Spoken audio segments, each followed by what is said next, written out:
आज चाहिँ हामी चम्पादेवी हाइक जाँदैछौँ। मेरो साथीहरू अस्ति नै हामी जम्मा चाहिँ जहाँ गएको थियौँ त्यही हो साथीहरू चाहिँ। यस्तो फोर्ट चाहिँ नगरिदिनु होला। एउटा क्यामेराम्यानमा हुनुहुन्छ सलुना श्रेष्ठ। जाम भयो। लट्ठी चाहिँ मेरो लागि खोज्दा हो। हामी चाहिँ हात्तीवन चम्पादेवी पदमार्ग आइपुग्यौँ। कस्तो देखिन्छ साथीहरू? राम्रो देखिन्छ।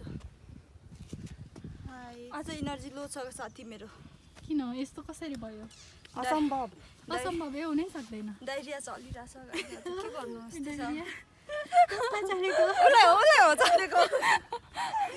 भन्दैन हिँड्न सकिरहेछ नि।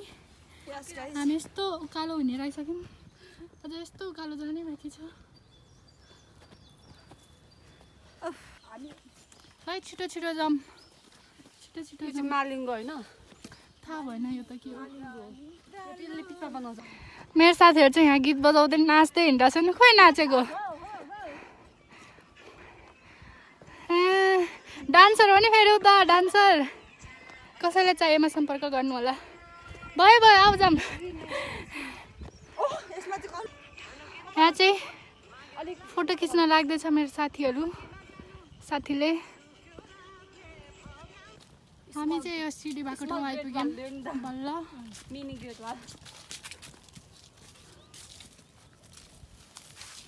अब हामी जान्छौँ। हाम्रो हाइक चाहिँ बल्ल सुरु हुँदैछ। हे तरिका कहिले पुग्ने होला। घाम मजाले चर्क्यो है।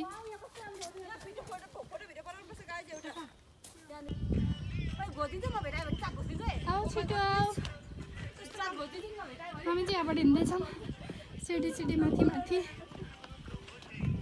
गीत बजाउँदै आइरहेको साथीहरू चाहिँ। हामी चाहिँ यहाँ बस्ने ठाउँ आइपुग्यौँ। अब एकछिन रेस्ट गर्नु पऱ्यो। गाह्रो भयो। मेरो साथीहरू चाहिँ आउँदैछ तलबाट। घामले पोलेर छाता ओढेर आउँदैछ।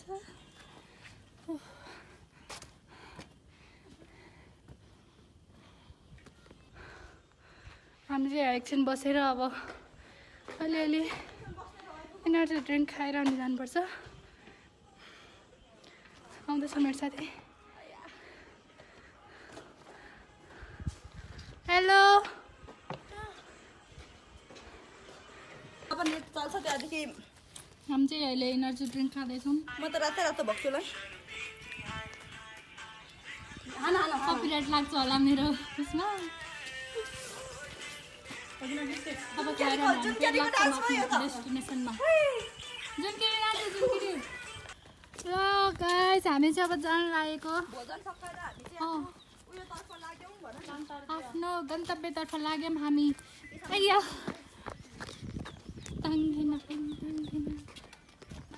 बाटो चाहिँ एकदम राम्रो रहेछ है।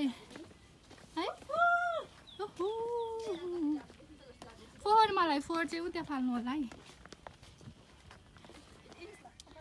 यहाँबाट मासतिर चाहिँ नजानु होला है। यहाँबाट यता तलतिर आउनु होला। फेरि बाटो बिर्सेर तपाईँहरू पनि मासतिर जानु होला। हामी मासतिर जानु लाग्छौँ। हेर्नुहोस् गाइस बाटो हामी चाहिँ त्यो बाटो पुग्नुपर्छ। देखाएन कि हो त्यो बाटो हुँदै जानुपर्छ हामी। यही रमाइलो गर्न आएको। सबै र बाख्रा उकाली लागे।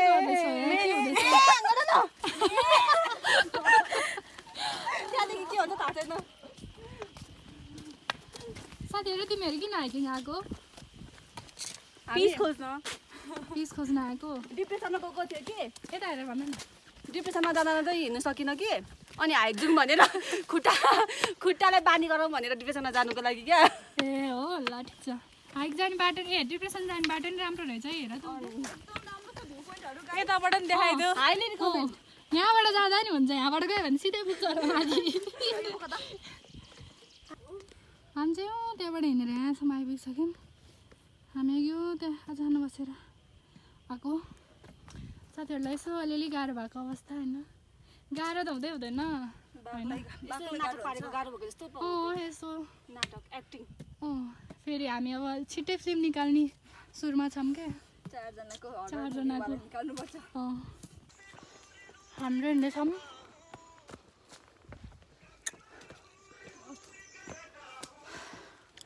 ए गीत पो बज्दैछ त कपिराइट लाग्छ होला।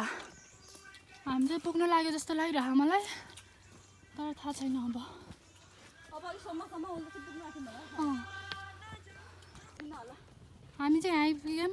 अब कति बाटो छ नि थाहा छैन। हामीलाई आशा छ शान्त त्यो कटेजमा बस्न भनेको नि।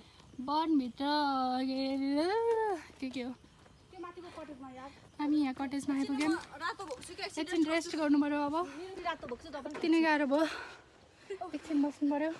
सास फ्या भइगयो। गाह्रो भयो। खिचिदियो त शान्त सल्लाह फोकसको मेरो साथीले चाहिँ त्यो कटेजमा फोटो खिच्नु रे। साथीले यहाँ चटपटे पसल खोल्छु भन्ने।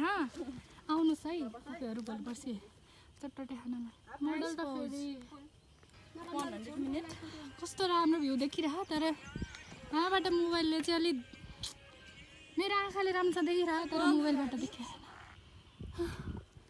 कस्तो राम्रो कति माथि बसेर यहाँबाट हेर्नुहोस् भ्यू कस्तो राम्रो देखिरहेछ। गइन्छ फेरि गाह्रो भयो।